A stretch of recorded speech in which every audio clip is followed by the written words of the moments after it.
like you said. I'm a little underneath the weather, too. I had some water over here. How's everybody doing? Everybody cool? I got to give a shout-out to Marshall and Corey for CCF, man. I mean, I've been coming down here since they started.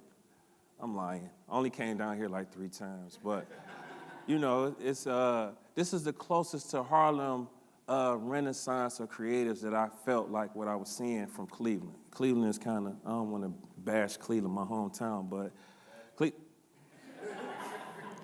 Cleveland is kind of, you know, it's kind of isolated. Like, everybody is just out for their own self. It's like not this collective. Like, so I saw this energy that was coming from CCF that I was gravitated towards, so that's why I came down here.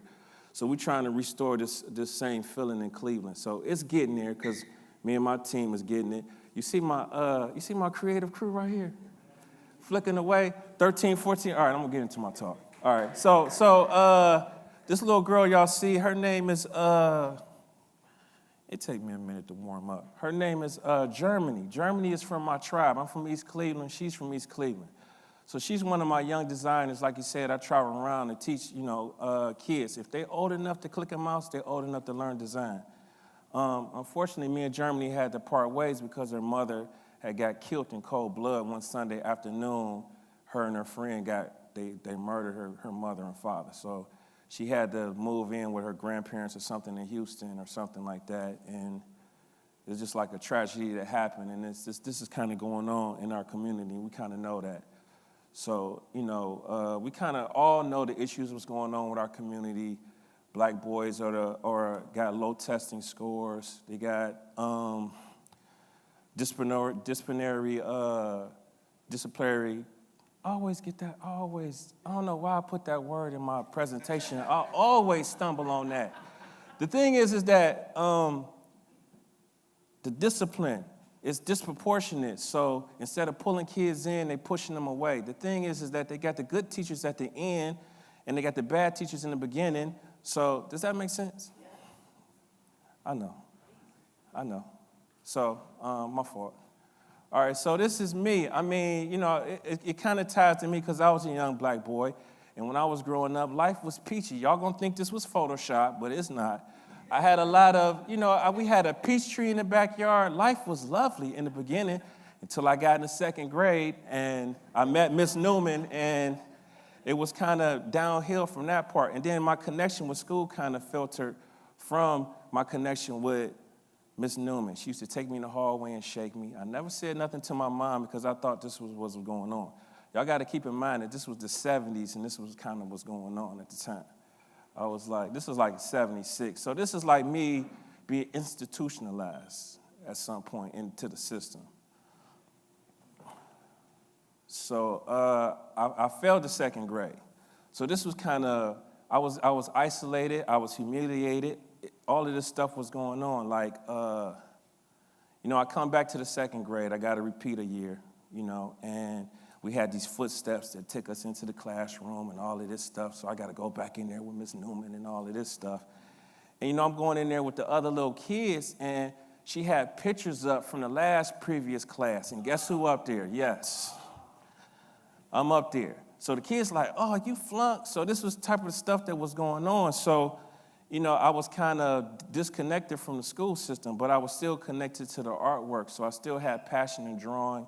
I had passions. I was connected to the comic books, and this was the stuff that I was falling in love with. We didn't have the internet and no stuff like that. So this was the closest. I was in love with Wolverine. I still got these comic books today.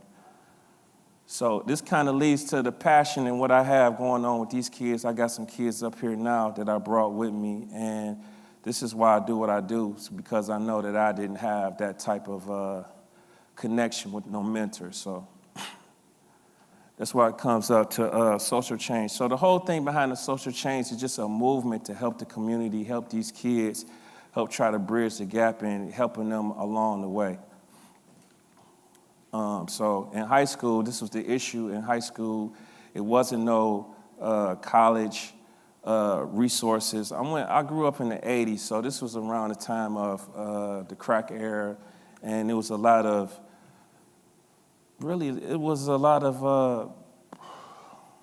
I want to say, No outreach at all. So it wasn't no college prepared. It wasn't nothing like that. So the closest to, like, my father and them was busy. So I don't want to act like I'm from the ghetto and all of this stuff and my parents wasn't working. I had good home bringing, but my parents and them was working, so they wasn't always able to connect with me and tell me what was going on. So this is how we connected. These was our mentors when I was growing up. This let me know about cocaine. This let me know about crack and AIDS and all of this stuff. We didn't have CNN back then, so we had to get our education from KRS One and Public Enemy. So, you know, with my own self-determination, I was lucky. I went to Akron University, and in that time, it was around the 90s, 94, I bought my first computer. I had a decision to make, and it was cool in that time. I think what's cool about me is I'm in between the baby boomers and the millennials, so I kind of seen this internet age come by. So I bought a computer, you know. I'm nervous, man. Y'all all stiff and staring at me. What's going on? Everybody good, though? Everybody good, though? Okay, so I beta tested Photoshop. So I was like, you know, but the problem in college was I didn't have no older people coming from. I would like some guys who had already graduated come and kind of guide us, you know what I'm saying? Because we had student loans, we wasting our money, we kind of wilding out. I was getting in more trouble in Akron U than I was ever in East Cleveland city streets. Girls was getting first semester pregnant, going back home. I mean, I was in like shootouts. It was just like crazy. I did a talk at Weapons and Mass Creation, and this was like last week. And I was a little more nervous because my mother and them was there, so I couldn't really get into some topics like this. So, I mean, I witnessed police brutality at the time that a friend almost died. I mean, it was, he punched an undercover cop, and it was kind of a riot on the main campus, but they hit him with the pistol, they hit him with their flashlight, he almost bled to death on campus. We ain't had no cameras, but this was the type of stuff that was going on. So I barely graduated at the skin of my teeth. So anyway, I landed a job. Really wasn't, internet was kind of starting out. I landed a job. She said did 9 years, but actually it was like 15 years in corporate. The problem with corporate was I kind of lost my true identity as an artist. Before, when I went back to when I was as an adolescent, I was kind of more doing it for the love of it, and I was just kind of doing it for work. And it was kind of like micromanaging me. They didn't like me. So I was always kind of ambitious to start my own stuff. I was doing my own websites. I was doing Flash. When they wasn't looking, I was selling stuff on eBay. My girl was cool in the packaging, so I had free packaging. I was selling Boondocks. I came up on the full season of Boondocks, so I'm selling Boondocks, you know, doing all that stuff. So this was the kind of stuff that I was doing, though. I was loving designing and coming up with my own stuff. I did this in 2000. People still can't do stuff like that. I'm humble, though, but you know. So what happened was the economy tanked and it left me on the streets. Like I had jumped from PricewaterhouseCoopers. I was wearing a suit every day. I was on the 27th floor. I had this cream, like, 2-button. When I wore that boy downtown, they was like, woof.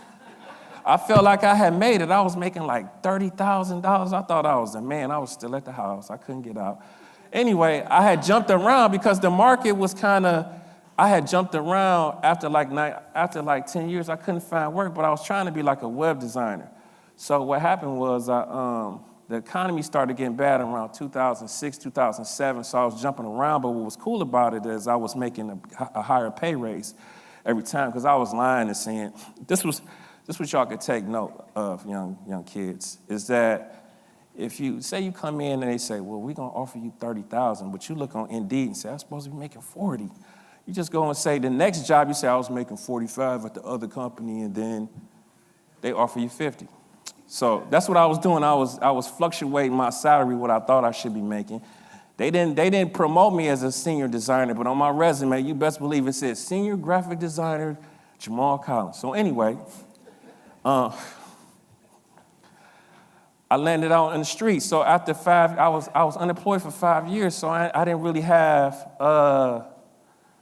so I had made these pay increases, but after I got laid off, I couldn't make that money no more. So I was kind of out on the streets, I wasn't really getting a lot of retention from work and stuff like that. So I was it kind of led me down the road of depression, kind of, sort of, because I really wasn't doing the stuff that I felt like I was doing. But it kind of turned me into doing some self-development with myself. So I was kind of improving on, my mindset and how I should think and what the stuff I should be working on. So I started working at the Boys and Girls Club. You could tell I'm over ratio. I'm sweeping up honey buns. I'm dealing with these dudes.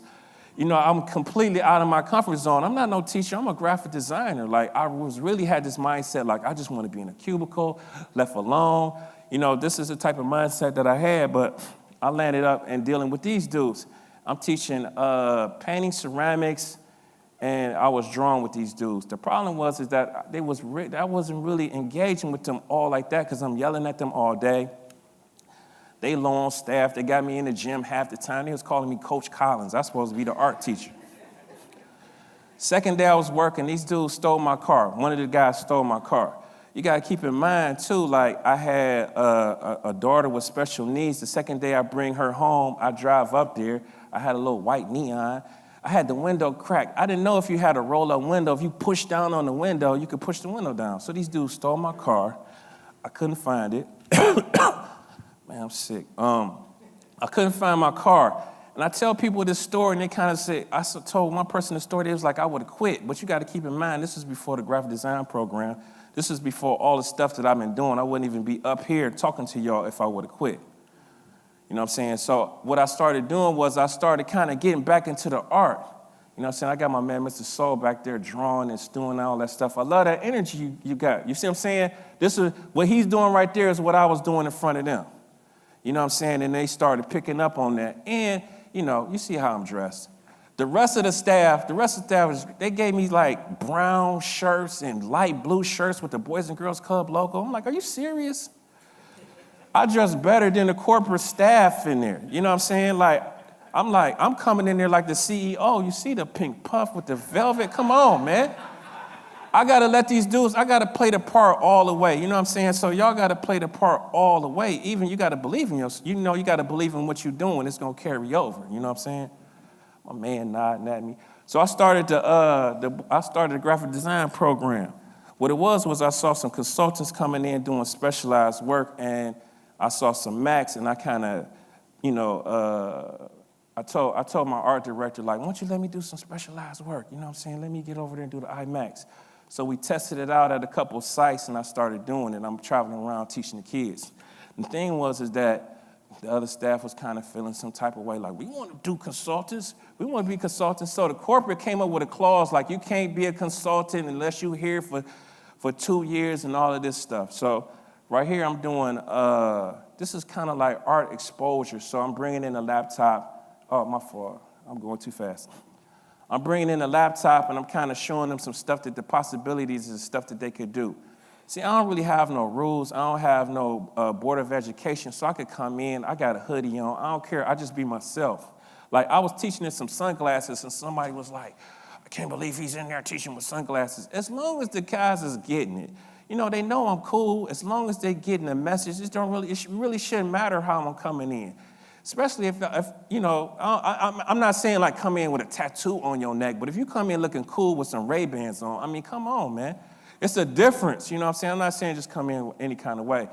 So what I was doing was I was showing them some speed art, you know what I'm saying? But it wasn't mine, but I felt like if I showed them some speed art that was mine, what speed art is you take like, it's like a time lapse. Thank you, bro. It's a time lapse, so you do 4 or 5 hours. A lot of y'all are creative. So you do like 4 or 5 hours, and you kind of speed the time up so they can see it. And some of them kind of know my workflow process. So I was doing this to really bring them in and really engage them and do this stuff. So I'm doing popular culture stuff. I got, Pac and all kind of stuff like that. So this is about really turning them into entrepreneurs, man, and a lot of stuff that I was teaching them. Just giving them that mindset of they're doing design work. They're taking the posters to the Cleveland Browns. They're dropping it off. Like, it's really talking about, at first I was just giving them just the basic needs of just layout, Photoshop, and principles, but I saw that they needed more than that. So I So I started giving them more like morals. So I'm talking about gangs. I'm talking about analytics. I'm talking about how they should be thinking. I'm talking about what they should be doing. I'm taking them on field trips. So this is taking them to go media. So I'm taking them in front of the board rooms and really giving them the power. I mean, I'm kind of, trying to do my part, man, help them out. Man, this is Weapons of Mass Creation. Weapons of Mass Creation is a 3-day event up in Cleveland. I took them to see Jay Wallace. Jay Wallace was doing some stuff with the cast, a cool illustrator. And, I wanted them to see some people of color and just let them know that this design stuff is real and they can really network and connect with these guys and see they superheroes, man. I want to be a superhero to you, son. You know what I'm saying? I mean, this is, I took them to the cast and we took them to the boardroom. We did some concepts. We did some strategies on workflow process, on how they should be thinking, how they should be, stuff that they should be doing.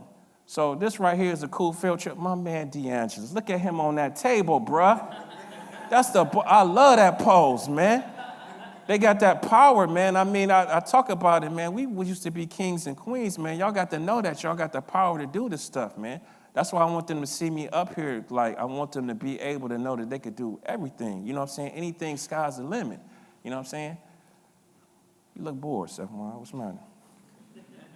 I took them to Highland Software. Highland Software is like content management place. It's the closest to Google you could get. The problem is that, it was cool. They got sliding boards and all of this stuff. So the work was a little boring, but I like to take them to stuff like this because I could take them in the corner and be like, this is not what y'all want to do for the rest of y'all life. You know what I'm saying? Like I let them know, like corporate, like take them to Highland Software, all this is sliding boards and all this stuff. So there's like, we got a cool shot from a drone of all the employees and they showed a picture and I'm looking, I ain't see no black people. So I'm like, oh no, man. So the kids was like, so what do y'all do all day? Like trying to make the connection to work. Like, y'all sitting at the computer or what? So it was cool, man. It's cool for me to say I took them to Highland Software, but I don't always tell that part with the no black employees. I'm like, man, what in the world, man? This was summer, but it was one. I saw one, I was like, oh, cool. You know what I'm saying? Like, we trying to get them over in there. I'm not saying that, not to work at Highland Software if you're crushing it, but I'm just, saying. So, I got a lot of attention from a lot of stuff that I was doing, so I get them opportunity to get on the news, which is cool. Smart creatives. So Peter Drucker came up with a term called knowledge workers. Knowledge worker was just being skilled at one thing. Eric Smith was involved with the hiring at Google, and he came up with something called a smart creative. And smart creative is 4 things. One is hands-on approach to getting stuff done. One is having a business, being very business savvy, deep technical knowledge, and having a creative flair. So I love this philosophy on what he was saying. I got 4 minutes? Goodness grief. I'm ready to do an hour, bro. This guy right here, I'm just warming up, Marshall. Got me up here so early, everybody ain't even came in here yet. I know you got a schedule. All right, so this is some of the work that they was doing. I took some kids to, I want to speed up to some of the current stuff I was doing. All right, so I'm doing all this stuff with the Boys and Girls Club, and I got with my man, Clinton Creates right here, and we started something else. Like, he kind of like, when I got with him, I started doing some video and some vlogging. I kind of shot a video, it kind of went viral, and I started doing some vlogging because what was going on, I was showing the camera of Emmy. I was kind of documenting the stuff that I was doing with the kids so you could see my interaction on my YouTube channel. So we kind of changed and we kind of took this movement that we was doing to getting these shots. I found a lot of creativity in my man, and he was able to I could just call him and we could just do a lot of stuff. So we were just building on this image and building this brand up and just giving the kids something to look at. So it was not just me just teaching, but me practicing what I'm preaching and being able to do some stuff. This is kind of cover to the YouTube channel. So I got these 2 guys right here, Stephon and Hatem right here in the front. They both 14-year-olds. please take their name down. Please look at their Instagram page. These guys are photographers, and they're going to be future designers. I mean, these guys is really doing some dope stuff. It's like I'm building this culture around these guys and putting them on my channel because I got the attention of everybody, and I'm just kind of showcasing what these guys could do. I mean, I did a podcast of Adventures in Design on the big stage and kind of just using all of this stuff. I was in the paper. So kind of using this momentum and using this attention and put them on the map. So I'm just going to end it like I just feel like the designer's role should be more of a responsible role instead of just selling something to more of a responsible role to help impact the youth. I mean, the problem with the youth is, and the problem with our community is going to affect everybody. So I think everybody should, come together and help these guys what they can. Did I go too fast? I'm good. Thank you. Anybody have any questions for Jamal? Yes. Basic question, what keeps you motivated to dedicate your time and energy towards the kids other than the obvious, wanting to provide opportunities, different opportunities for them to where they come from? What keeps you motivated to get up and deal with so many kids that people find problematic or troublesome? Because I just know what it was because I ain't have none, man. I mean, if you look at my last slide, it says I'm 6 feet tall. If you stand on my shoulders, how tall you gonna be? So it's kind of just standing on my experience and helping them navigate through school, helping them navigate through college, and helping them speed up the process. I could tell them about pricing. I could tell them about what to do, what not to do, what's practical. Tell your mother to buy you an iPad. Tell your mother to buy you this. Tell your mother to buy that. So it's just helping speed up the process, man. I mean, people like I said, take down their information. I want y'all to really connect with them, look at their page, and if y'all got insight or help or whatever, to always be like, not he grown and gone, but to always connect with this community, man. We all like a creative community. We're all a creative house.